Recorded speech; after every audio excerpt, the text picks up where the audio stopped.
the evaluation for and the provision of special education services to include students who are in foster care or in temporary housing.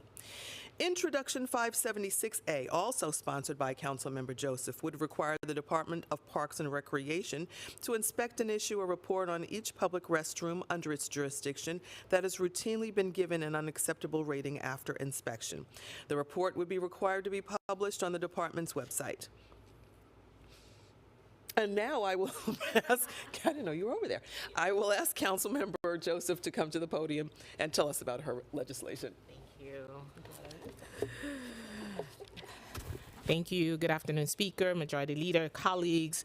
I'm thrilled to witness the passage of my two-bill intro 857A, local law to amend the administrative code for City of New York in relations to expanded data in Department of Education, including metrics on students in foster care and students in temporary housing.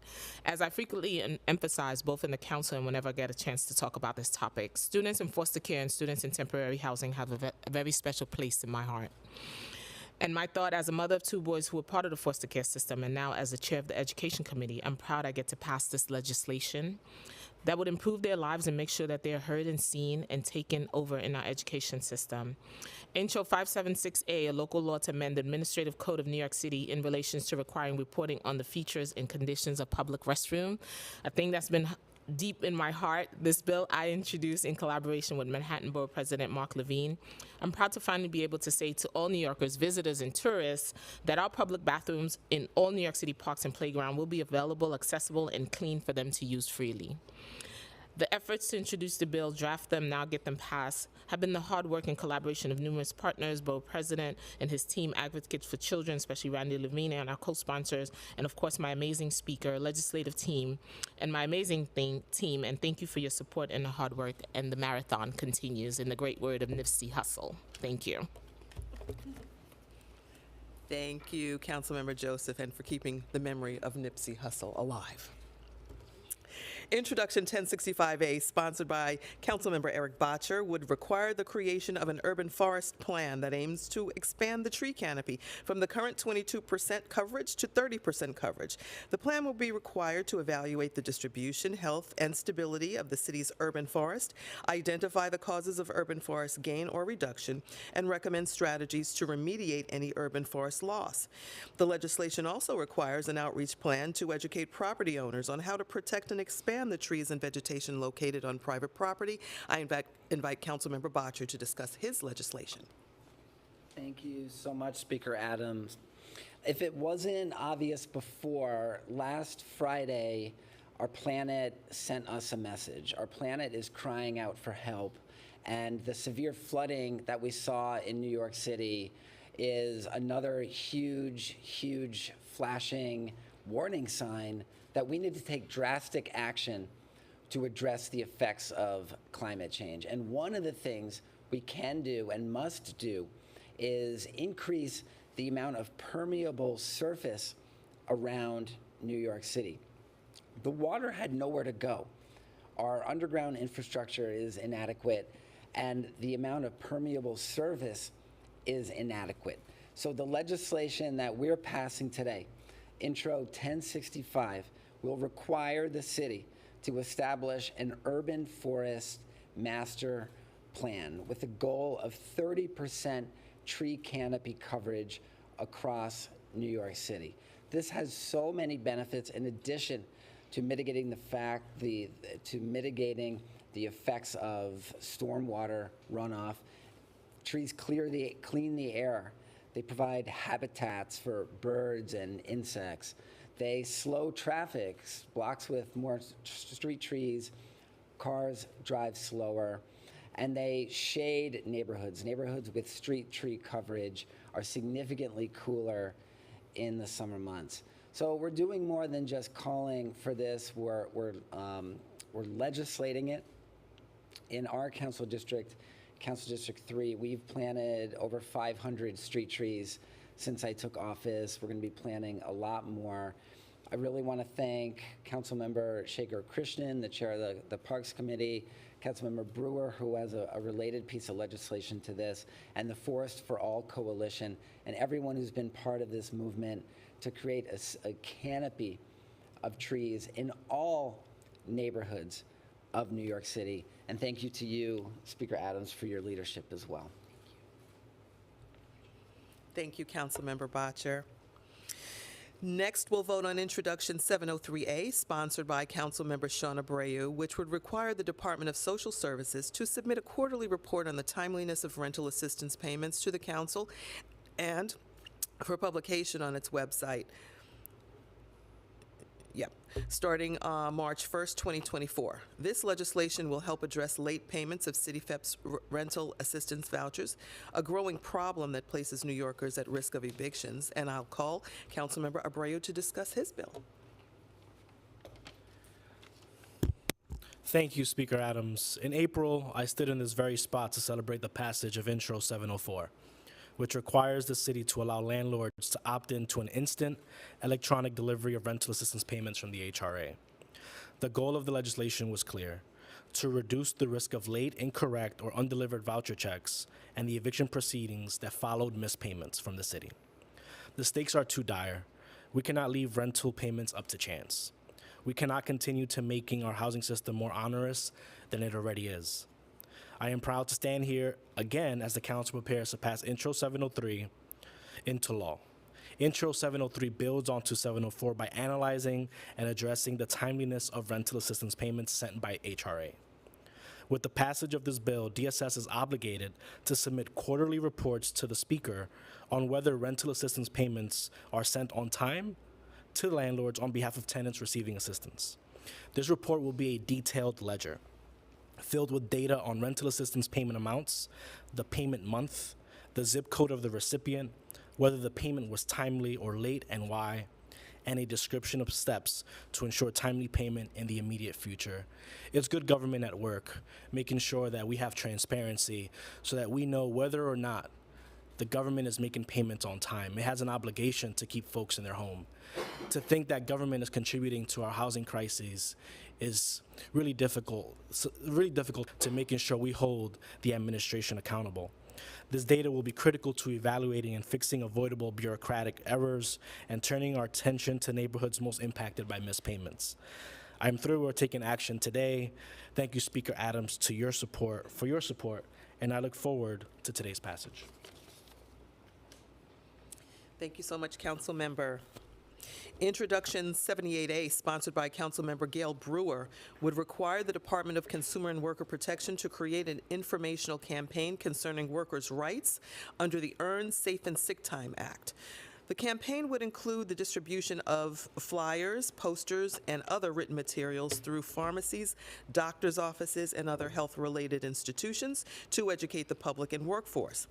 Introduction 818, also sponsored by Councilmember Brewer, would require the Department of Consumer and Worker Protection to implement an outreach and education campaign regarding the Temporary Schedule Change Act. Under this law, covered employees have the right to temporary changes in their work schedule for certain personal events. The outreach and education materials shall be provided to employers, employees, and members of the public who are likely to be affected by the law. I invite Councilmember Brewer to the podium to discuss her bills. Thank you. Thank you, Madam Speaker, and I am delighted to be talking about these two bills, 78 and 818. They are talking specifically about informational campaigns on the Earn Safe and Sick Time Act, I call it the Paid Sick Time Act, and Temporary Schedule Change Act. I note that these votes coincide with the 10th anniversary of the passage of the city's Earned Sick Time Law, Local Law 78, which on the Earned Sick Time Law, I spent a great deal of time when I was in the city council before. It was a coalition then and continues of a better balance, Community Service Society, Make the Road, TWA, and labor partners and working families. All the doctors and nurses and parents, everyone helped with that law 10 years ago. And it guaranteed paid time off for 3.4 million private sector workers across New York, 1.2 million at the time who had no access to paid sick time before the law was passed in 2013. Since then, thanks to the council, that law has been amended multiple times, expanding the definition of family, adding domestic violence purposes, and increasing the time available for workers at larger employers. Passed in 2017, the Temporary Schedule Change Act that's related to 818 today was part of a council package of laws under the umbrella of Fair Work Week and Fast Food Worker Empowerment. Those bills representing a critical step toward providing economic opportunity for workers without placing unnecessary restrictions on businesses. Yet 2 years before the above bills passed about the schedule change, Community Service Society assessed the impact of the Fair Work Week laws, including that unpredictable scheduling abuses are still widespread, especially in the retail and restaurant sectors where there are many low-wage workers. And last year, A Better Balance and Community Service Society published a report finding that over half of low-income women and many others were unaware of the access to this paid sick and also to the opportunity to not have their schedule changed without making sure they know about it. We all know that real change doesn't end with the passage of any law, so you need outreach and you need engagement. I want to thank Manhattan Borough President Mark Levine for his partnership on Intro 78, and certainly everyone at CSS for their ongoing support. The paid sick days bill, as I call it, will also be always known as Nancy Rankin's bill because she was the one who wrote it originally. I also want to thank Sherry Lewin and everybody at A Better Balance because they continue to fight for everybody. All the people on the committee, certainly the Committee on Consumer and Worker Protection, the Committee on Civil Service, and all the amazing people from the Speaker's staff, and also Schuler, Warren, Pooter from my staff. Thank you very much. Thank you very much, Councilmember Brewer. And Introduction 1094A, sponsored by Criminal Justice Committee Chair Carlina Rivera, would require the Department of Correction to record all interactions when an incarcerated individual is informed of their scheduled court appearance. It would also require DOC to provide this information and real-time updates regarding an incarcerated individual's departure from their housing facility on the date of a scheduled appearance to defense attorneys. In addition, monthly data on court production outcomes would be required for submission to the mayor, the council, and DOC's website. More than 1/4 of people detained in our city's jails were not brought to court on time for their hearings and trials between September and December 2022. This record high rate of failure has contributed to growing lengths of stay for those detained in city jails. An April report by the Federal Monitor found that the average stay is 115 days, which is 4 times the national average. The longer those who are incarcerated stay in jail, the larger our jail population, and that must be resolved as we get closer to the 2027 deadline to close Rikers. It is critical that our city government takes steps to ensure those who are detained are brought to their court hearings and trials on time, and this legislation will help advance those efforts. Just this morning, we learned about the death of a 27-year-old man at Rikers. His death marks the 9th death at Rikers this year and follows on the heels of Danny Ubera's death just 6 weeks ago. As these deaths and the continued violence underscore, public safety demands that we close Rikers without delay. And now I invite Councilmember Rivera to the podium to discuss this legislation.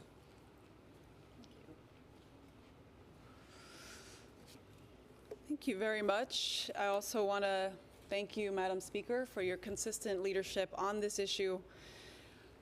It is absolutely imperative that we do everything we can to avoid the lengths of stay at Rikers that are now above 100 days.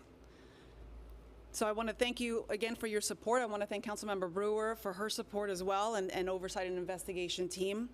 Proud to be here for Intro 1094. It will require the Department of Correction to record video interactions in which an incarcerated individual is informed about a scheduled court appearance, and upon request, make sure that these videos are provided to a defense attorney within 3 business days. This bill also requires the department to establish a means to provide real-time information on incarcerated individuals' departures from their housing facilities.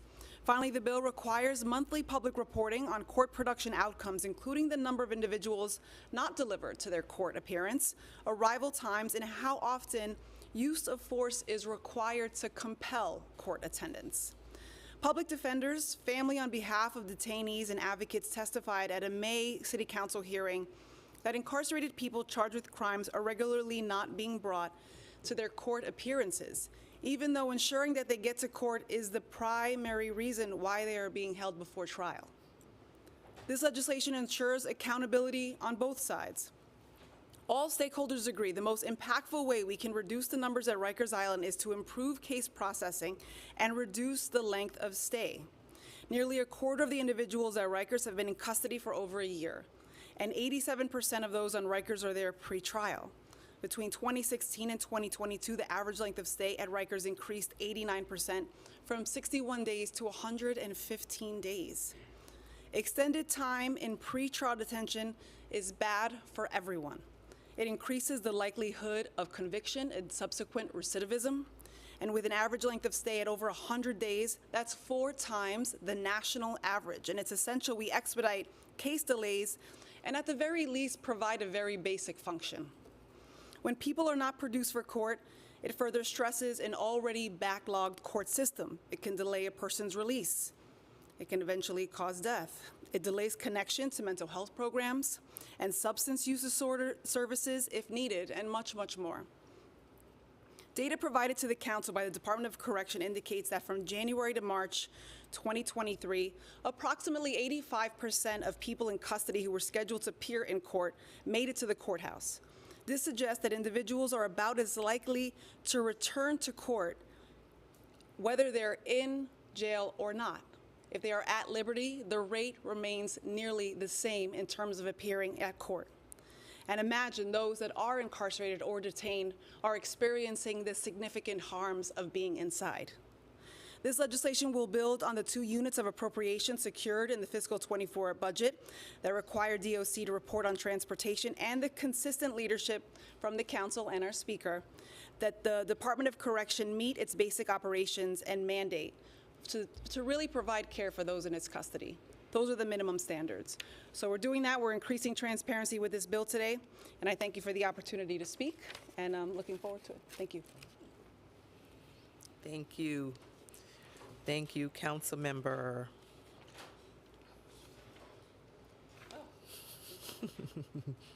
That concludes our stated agenda, and with that, we'll take on topic questions related to the bills that we're voting on today. On that Rikers reporting bill, there's a lot of reporting bills for the Department of Correction.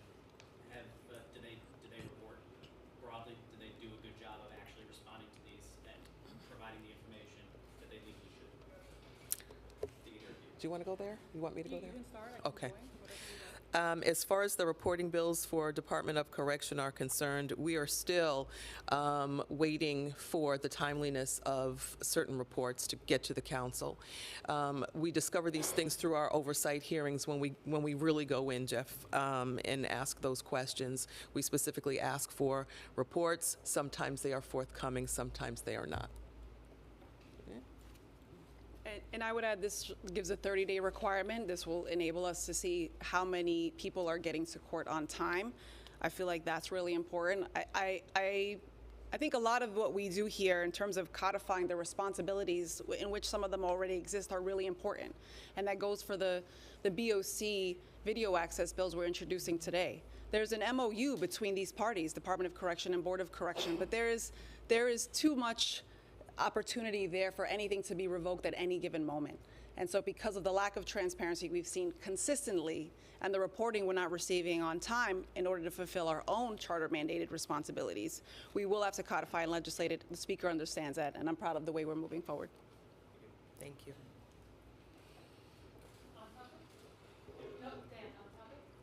Well, yeah, I'm going to ask about the recent Rikers death of a 27-year-old man related to this. We obviously don't know the cause of death. The medical examiner is determining the cause, but wanted to see if you had any comment about the information you and the council and your fellow council members are seeing regarding this death and what the process and how the process is playing out now that we see this as the 9th death in your custody this year. Yeah, thanks for the question, Dan. You know, obviously, the council is very troubled by this trend, this disturbing trend.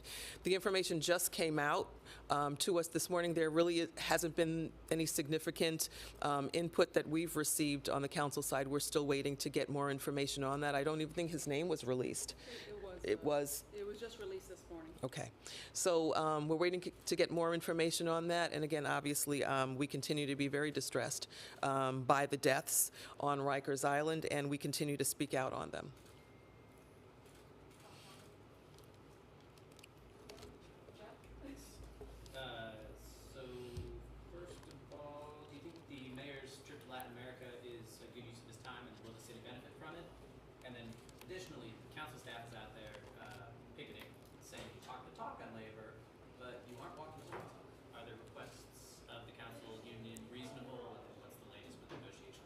Okay. As far as the mayor's trip is concerned, we're looking for some valuable takeaways from that trip that he and his team will bring back to us. And we're hoping that, the trip does prove to be something that will improve the city's policies and handling of responding to the arrival of people seeking asylum here. So we're looking forward to the feedback, on that. As far as your second question is concerned, my answer is brief because negotiation is handled at the bargaining table and not in the media. Then I had a follow-up on the mayor's trip. Sure. Part of how he's described the purpose of this is in part to discourage migrants from coming to the city. How do you feel about this, and do you feel it's the right message for the city to deploy? Well, I think that we need to be, honest about the situation when it comes to migrants coming into the city. We are running out of room. I don't think that anybody here is going to question that. So the messaging around, the situation here in New York should be honest, should be forthcoming, and I believe that it should relay the fact that we are out of room. However, we are still a sanctuary city, and that's something that we are very proud to be, the city that opens migrants with open arms, hence our Statue of Liberty. Thank you. Another cyclist was killed yesterday morning in Crown Heights, and I bring it up in the context of later on this month, the Dangerous Vehicle Abatement Program, which the council passed several years ago, it is going to lapse. It's going to sunset, and there are advocates in the street safety movement that are calling for either the council to reauthorize that program and strengthen it, or pass some sort of other program to rein in reckless drivers. The program obviously covered the worst of the worst reckless drivers. So maybe you can talk to me a little bit about what's on the agenda for you looking at this problem of 26 cyclist deaths, 70 pedestrian deaths this year, what you're planning to do. Well, thank you for the question very much. As you very well know, DVAP was created by the City Council. It was legislation that was intended to address reckless and dangerous driving. As we consider possibilities going forward, we're going to take a look at next steps. We are going to confer with the DOT. Obviously, any death is distressful for the council. We were very proud of the DVAP legislation, and going forward, we are going to once again take a look at recommendations from DOT, and this council will also have ours. Yeah, just to follow up, the city did put out, the DOT did put out a fairly elaborate report, and they claim that the program ultimately was a failure for a couple of different reasons, safety course, et cetera, lack of seizures of cars. It seems like they were saying they won't support a reauthorization of the same bill, but they might support something stronger. Is that something that's part of your thinking? And again, going forward, we will evaluate all of it with DOT. Like I said, we were very proud of our legislation in the past. So going forward, we hopefully will make considerations in the future. On the mayor's efforts to change right to shelter, does the council have any of its own ideas on how right to shelter should change, considering what we're dealing with migrants coming here, or do you have the mayor's back on it, or think he should just leave it alone and let the decree stand as it is? Well, as far as right to shelter is concerned, we really, this council, strongly believes in the right to shelter, and the way that the Callahan decree is formulated is the way that we believe that we need to go forward. Once again, we're looking towards solutions. When it comes to this overall crisis, we all have to continue to put our heads together and to work together to come up with solutions to the crisis itself. So just to be clear, the mayor should not try to toy or change the Callahan consent decree, leave it as it is, and then deal with the situation as it unfolds? While we understand, the mayor's thinking when it comes to changing the right to shelter laws, we still firmly believe in them. And then I'd love to get your thoughts on the latest federal bunker report that published today. Do you think that it makes it increasingly clear that DOC is incapable of running jails and that a federal monitor should take over? Quite frankly, I haven't seen the report, so I can't deliver anything without first seeing the report. I'm going to take a look at it, though. Thank you. Thank you. Thanks, everybody.